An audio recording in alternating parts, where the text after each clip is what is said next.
All right.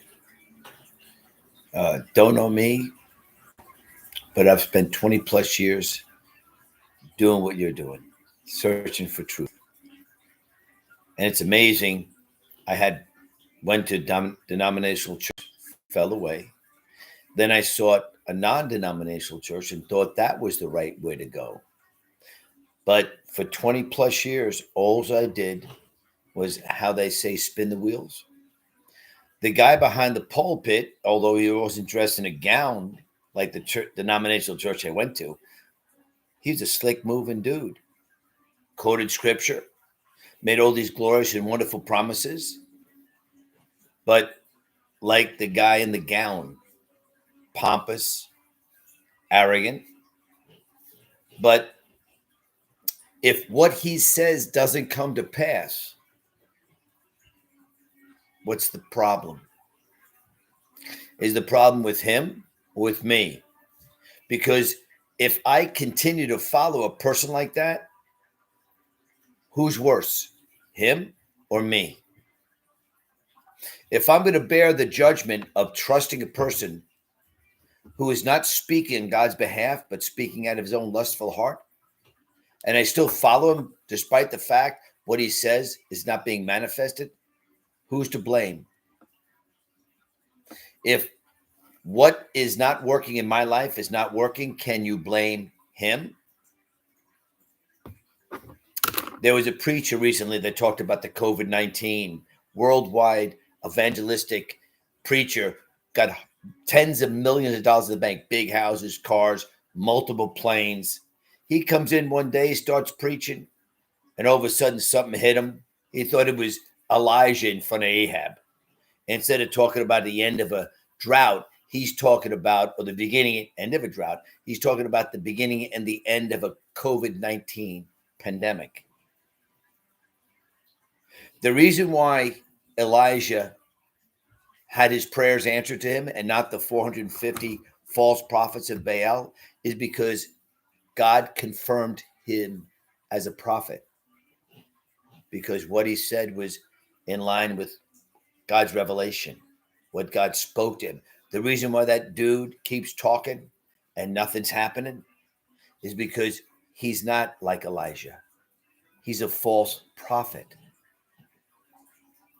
So this guy talking about how God's going to manifest the grace and mercy and wonderment of God as this man's spiritual faith and authoritative action is going to blow away by the wind of God, the pandemic.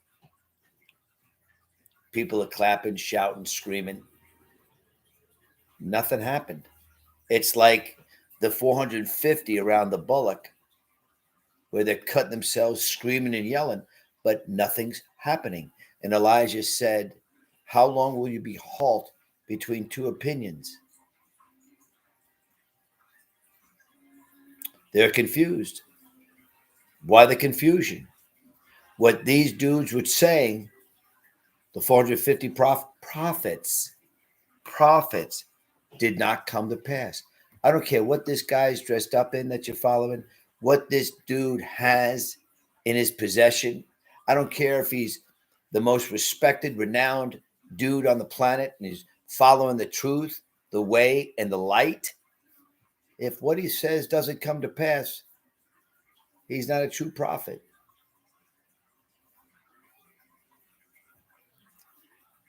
How long will you be halt between two opinions? When he promises things for you in your life and it doesn't come to pass when you go ahead and do them, that's a false prophet. So why are you there? And then you're still complaining? You're still crying and muttering? I walked up to a guy and he's complaining. We're on a job, a big construction job, 150 million, 170 million dollar job project, and he's belly aching. He's complaining. I said, if you're complaining, you're not doing anything. And if you're not doing anything, then stop complaining, but don't complain. Do something. And if you can't do anything, it's okay. Stop complaining. And then if people are complaining to you, then cut those people out, because all they're doing is making your life miserable. You're listening to someone who's not telling you the truth. Why you're there? Is there a reason why your faith is not working? Maybe you're listening to a false prophet. He sounds good. He looks good. He fits the criteria in your mind that the devil has put in your mind of what your guy, your man of God should look like, filled with knowledge and truth. Why isn't it changing your heart and bring peace to your mind? Changing your life. That's what God's all about. Changing your life. God didn't send his son to set some dude into your life and give the power and authority over you.